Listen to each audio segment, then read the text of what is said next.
Bayrou savait pour les violences à Betaram et maintenant nous en avons la certitude absolue. Ce soir, Mediapart sort le témoignage sidérant d'une ancienne enseignante de Betaram qui révèle avoir été témoin aux côtés de la femme de François Bayrou qui était enseignante de catéchisme à Betaram de faits de violence sur des enfants. Je me retrouve dans un couloir. En face de moi arrivait Elisabeth Bayrou et sur ma gauche, il y avait une salle de classe dans laquelle on entendait un adulte hurler sur un enfant. On entendait les coups et on entendait l'enfant qui suppliait qu'on arrête. Qui peut imaginer que François Bayrou, dont l'épouse a été témoin de ces violences, les ignorait?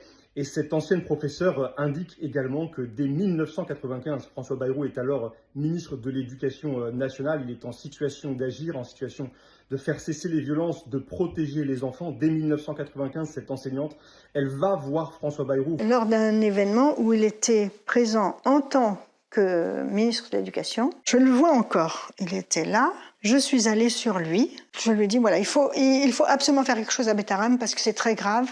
Je pense que c'est très, très grave. Je l'entends. Oui, on dramatise.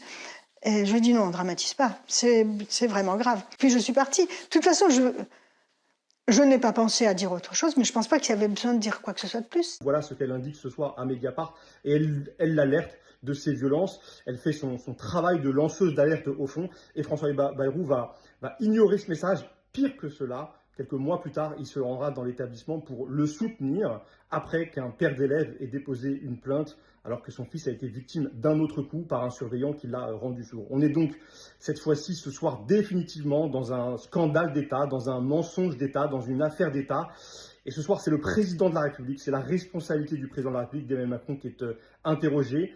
C'est lui qui permet le maintien à Matignon d'un homme qui a nié avoir connaissance de violences physiques et sexuelles, de crimes pédocriminels sur des enfants, d'un homme qui n'a rien fait pour faire cesser ces violences et qui a choisi de mentir devant les députés, devant les victimes pour tenter de dissimuler son inaction. C'est extrêmement grave. François Bayrou doit partir, doit quitter Matignon. Il doit démissionner ou être démis par le président de la République.